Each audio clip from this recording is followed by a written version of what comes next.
बड़े दुख और तकलीफ़ की बात है, अदाकारा और मॉडल हुमैरा असगर की लाश, जो कल तक तो ये पता चल रहा था कि शायद पिछले 1 माह से वफ़ात पा चुकी हैं और किसी को कोई कानो कान खबर तक नहीं थी।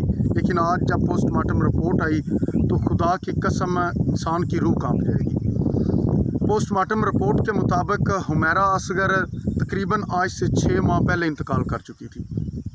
बुसीदा गली सड़ी लाश उनके अपार्टमेंट से मिली। तकरीबन 4-5 माह से उनके अपार्टमेंट का किराया और उनके बिजली का बिल अदा नहीं किया गया। स्क्रीन पे हुमैरा असगर की डेड बॉडी की तस्वीर चल रही होगी। इसको देखकर आप ज़रा इस बात का अंदाज़ा लगाएं कि इतनी रोशनियों में, इतनी रंगीनियों में जीने वाली खातून या एक लड़की, आज उसकी क्या औकात है, उसकी क्या हैसियत है।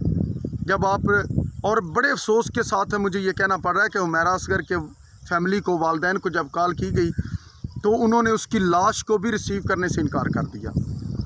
ज़ाहिर सी बात है, उन्होंने यही बोला होगा कि हमारा उसके साथ कोई तल्लुक़ नहीं, हमारे लिए तो वो तब की मार चुकी जब से उसने उनके ख़िलाफ़ को काम किया होगा या शोबिज़ को ज्वाइन किया होगा।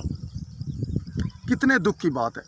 आप ज़रूर आज़ादी मांगे, आप ज़रूर खुद मुख्तार बने, लेकिन अपनी फैमिली, अपने रिश्तेदारों का उसी तरह से ख्याल रखें जितना मुमकिन हो सके, क्योंकि अगर आप उनको छोड़ देंगे फिर इसी तरह से होगा कि आप मर जाएंगे, आप वफ़ात पा जाएंगे, लेकिन आपको पूछने वाला, आपका पता करने वाला, आपकी हाल पुरसाई करने वाला कोई नहीं होगा। हुमैरा असगर की ये हालत देखने के बाद एक चीज़ सोचने पे इंसान मजबूर हो जाता है कि इस कायनात में, इस बड़ी दुनिया में हमारी क्या औकात है, हमारी क्या वक़्त है। आप इस बात का अंदाज़ा लगाएं कि भला आपके होने या ना होने से क्या कोई फ़र्क पड़ता है। हुमैरा असगर को भी यही लगता होगा कि उसने बड़ा कुछ अचीव कर लिया है, बड़ा कुछ हासिल कर लिया है, लेकिन उसको वफ़ात पाए 6 माह गुजर चुके हैं, लेकिन किसी को उसकी इतनी ज़रूरत भी महसूस नहीं हुई कि वो उसको कॉल कर ले या उसका जाकर पता कर ले कि वो किस हाल में है। यही वक़्त है, यही औकात है आपकी इस दुनिया में।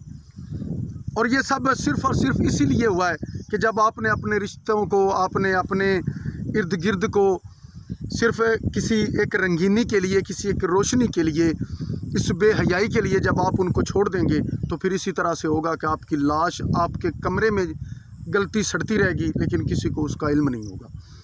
बड़े दुख की बात है, बड़े अफसोस की बात है। अल्लाह पाक उनकी मग़फ़िरत फ़रमाए, हमारी ये दुआ है।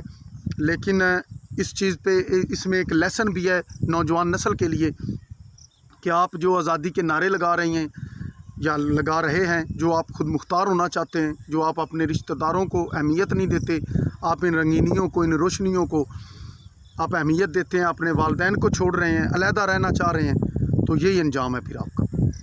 इसी तरह से आप मर जाएंगे, आप इस दुनिया से चले जाएंगे और किसी को कोई फ़र्क नहीं पड़ेगा। आप इस बात का अंदाज़ा लगाएं कि अगर इस खातून का, अगर इस लड़की का अपने वालदैन के साथ तल्लुक़ होता, रिश्ता होता, तो क्या इस तरह से होता कि 6 माह तक उसकी लाश उसके अपार्टमेंट में गलती सड़ती रहती और किसी को इल्म भी ना होता। यकीनन इस तरह से नहीं था होना। लेकिन जब इसने अपनी रोशनियों के लिए, अपनी अय्याशियों के लिए अपने वालदैन को, अपने बहन भाइयों को, अपने रिश्तेदारों को छोड़ा होगा, तो आज उसी चीज़ की इसको सज़ा मिली है। लेकिन फिर भी हमारी दुआ है कि अल्लाह पाक उनकी मग़फ़िरत फ़रमाए। और आप सब के आगे एक ही रिक्वेस्ट है कि अपने रिश्तों को संभालें, अपने वालदैन का ख्याल रखें, अपनों में रहना सीखें। अकेले की ज़िंदगी और ये जो आपको सोशल मीडिया पे दिखाई देता है, ये सब एक बनावटी, एक फ़िल्मी चीज़ें हैं, इसका हकीकत के साथ कोई ताल्लुक़ नहीं है। और जो आप ये मैं करते फिरें, आप कुछ भी नहीं हैं। आपके होने ना होने से रत्ती बराबर फ़र्क नहीं पड़ता इस कायनात को,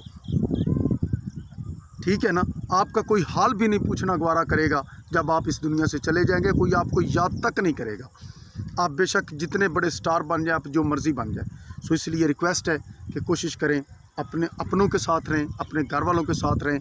बेशक इसमें आपको कुर्बानियाँ भी देना पड़ सकती हैं, ज़ाहिर सी बात है, आपको माँ बाप की, अपने बड़ों की बात मानना पड़ेगी, तो उसमें कोई हर्ज नहीं है। कम से कम इतनी बुरी मौत से आपको निजात मिल सकती है। अपने भाई को इजाज़त दीजिए।